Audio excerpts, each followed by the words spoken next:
My wife unfortunately passed away last year when our daughter was only 3 months old. It was tough to get through, but my little girl and I are keeping it together. My daughter is 16 months now, and there's been pressure from my wife's sister to let her side of the family see my daughter. My wife had absolutely no contact with her family since she was 18, so she went 16 years not seeing them. Her home life was something she never wanted to talk about. It always made her upset, so I never pushed her to tell me. All I know is they were manipulative and abusive in some form. She left as soon as she was 18, changed her last name, and never spoke to them again. 4 years ago, she got into contact with her older sister, and she's the only person my wife allowed into our lives. By that I mean we met with her through video chat, but never actually in person. We still maintain contact after my wife passed, and we met a couple of times before and during my wife's funeral. My sister-in-law called me a few weeks ago. She mentioned her parents would like to meet their granddaughter and want to start over. They didn't attend my wife's funeral because they knew she wouldn't want them to be there. One thing my wife always made clear is that she did not want them near our daughter, ever. Telling my sister-in-law this, well, she got very upset. She said it had been years, and yes, her parents were awful people. Again, won't say exactly what they did, but losing their daughter has made them reflect on things, and they want to meet my daughter since my wife never gave them that chance. She's still trying to convince me, and so far I've said no. I feel worse and worse each time for denying them, but it's what my wife wanted. Her parents found my Facebook, pretty sure sister-in-law might have told them, and I've gotten dozens of messages begging me to let my daughter know her mom's side of the family, and I shouldn't keep her from knowing her grandparents for past mistakes. None of them will leave me alone, and sister-in-law has said a few times that I may be grieving losing a wife, but to have some empathy for them losing a child. Because right now I'm being too heartless for denying them the chance to meet the only piece of my wife they have left. I'm at my wit's end with this because I'm not sure if I'm being an idiot or not. I don't know the whole reason why my wife never wanted to see them again. Even if I did, though, I'd still like to honor her wish. The way they are, however, makes it hard not to wonder if I am. Not the idiot. Do not even answer. Not answering is a response, and many times better than saying no. You have to protect your daughter the way your wife tried to protect her and herself. The only thing you know is that they were manipulative, yet your wife could get very upset if her family was mentioned. So imagine all the trauma she had to deal with. Either way, break contact with the sister too. Does she keep in touch with you out of genuine interest in her niece, or because she sees the door could be slightly open to let her parents in, now that the person who didn't want them is dead? What if one day you meet with the sister, and suddenly you see two older people with her? They won't let you escape. This sister-in-law is fighting her parents' fight for them now, and the fact that neither she nor your wife told them exactly why your wife went no contact is terrifying. She's crossing boundaries left and right. She's shown you who she is, so believe her and cut her off. And do not believe the parents' crap that they are grieving the loss of their child. They abused her and lost her completely 16 years ago. They deserve nothing. Even if the sister spills the beans, either it's something pretty dire which she knows will ruin any chance of OP allowing contact with his daughter, or she'll tell him something mild enough to allow reconciliation, but doesn't make sense as a reason to go no contact. He can't trust her either way, and I agree with everything others say to protect himself and his daughter. Not the idiot. Do not let them have anything to do with your daughter. The last thing you want is to allow them to have a relationship with your daughter. Then after a while, you see exactly why your wife didn't want anything to do with them. Because depending on where you live, if they have an established relationship with your daughter, they can go for grandparents' rights. As of right now, they have no grounds. Cut the sister-in-law off too. She's just giving you a taste of how toxic the rest of your wife's family are. Protect your child. The fact that neither your wife nor her sister can even indicate the issues that occurred in even a vague or more generalized way means it was truly horrendous. I spent $51,000 on my sister's wedding a couple of months back, and $32,000 on ours 7 years ago.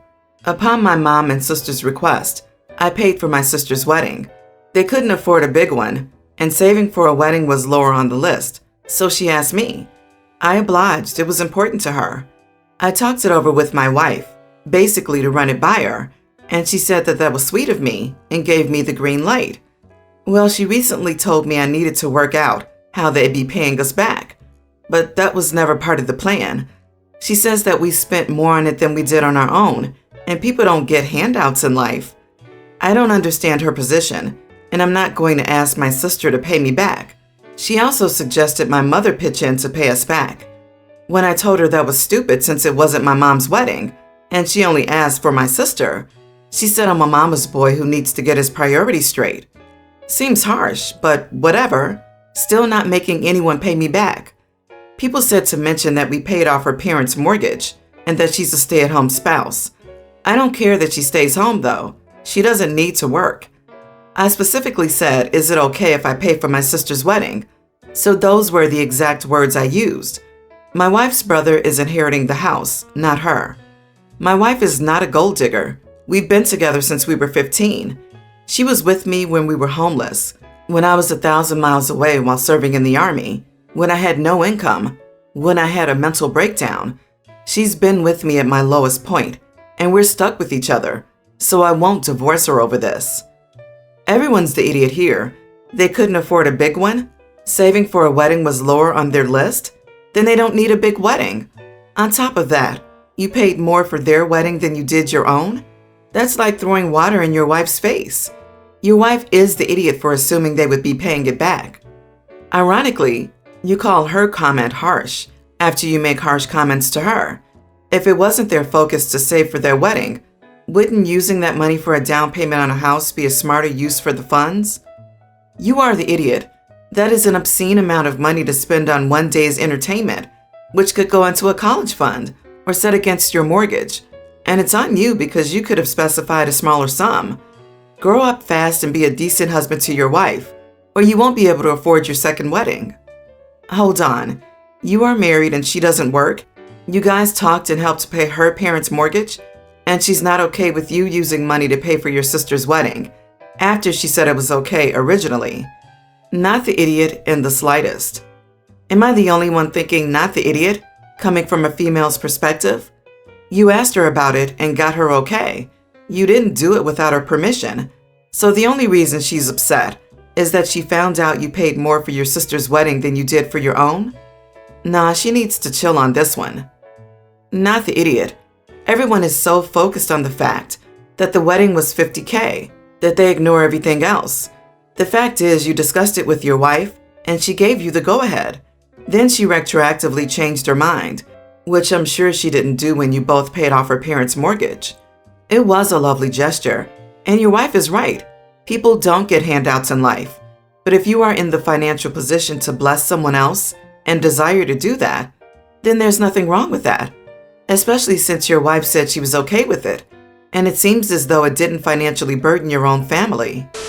My daughter, 26, is adopted. She started meeting her bio family after she had her son 3 years ago. I never went against her decision to have her bio family in her life.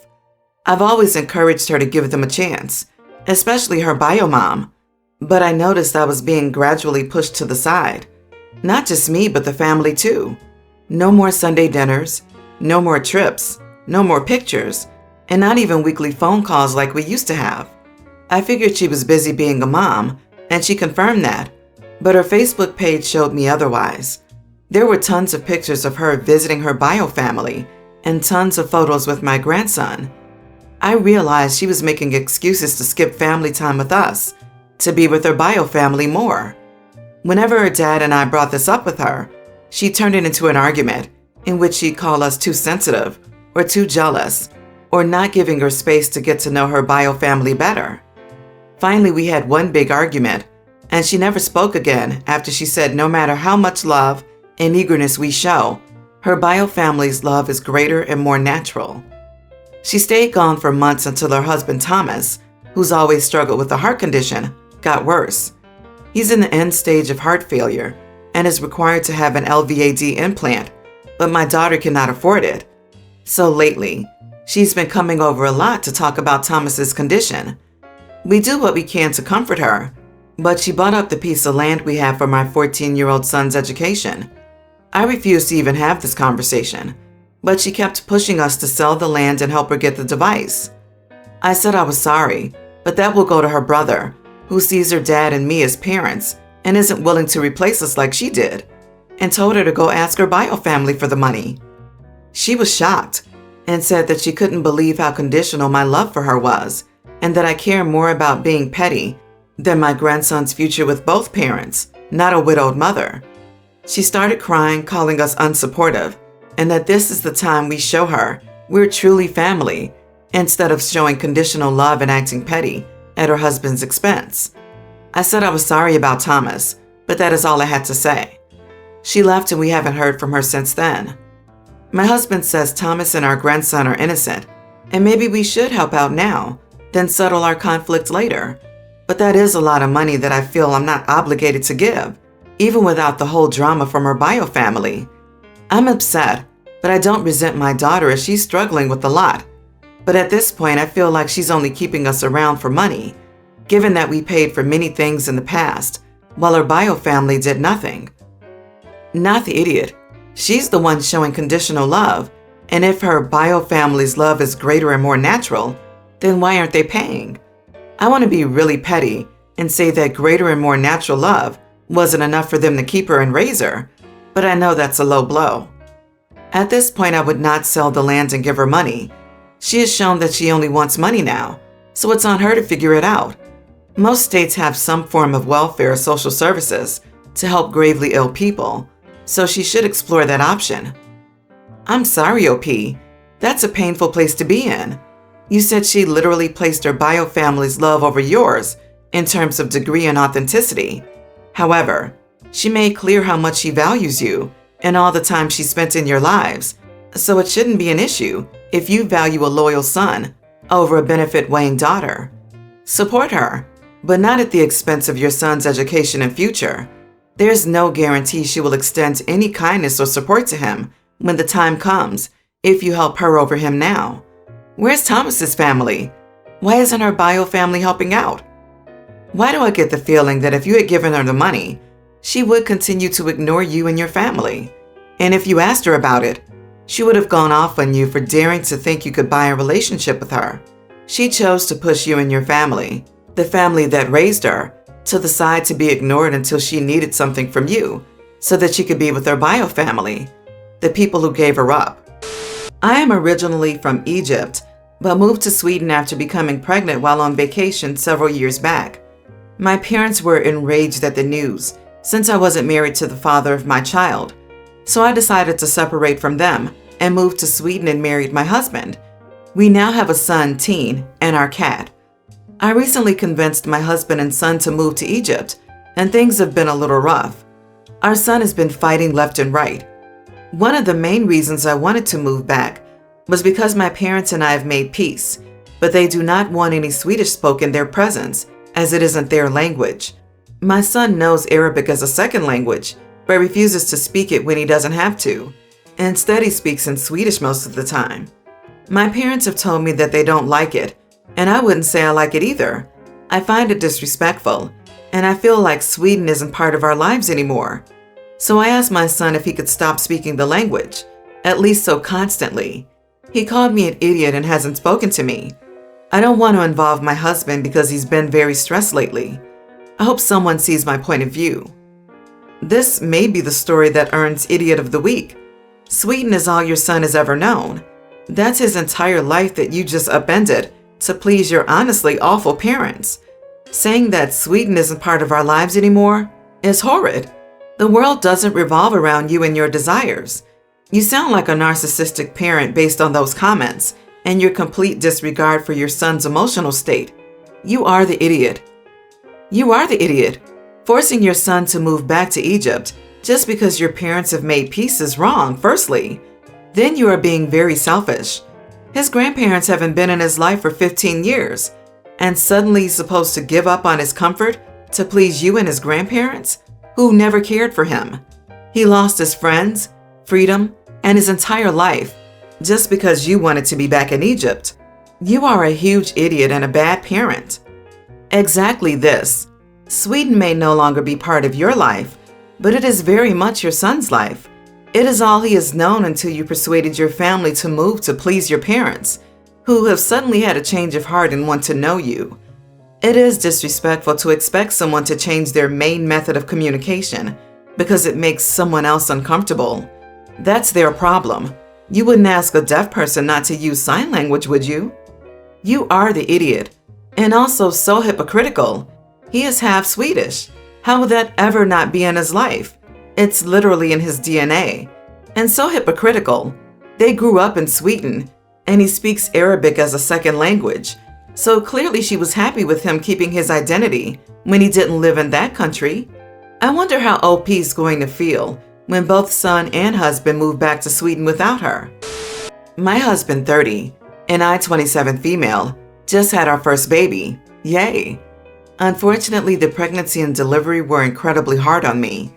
I was induced early, then had nightmarish labor and delivery that ended in an emergency C-section. Right from the get-go, I was getting pestered by my mother-in-law about breastfeeding. I was astounded, since I considered it to be a private topic. I kept answers vague as possible, but it was clear that I was having a difficult time. She didn't know all the details, but she knew that I had a horrible experience and was having a rough time recovering. I also just wasn't producing enough milk and had to supplement with formula. She was constantly telling me multiple times per day about her breastfeeding experience.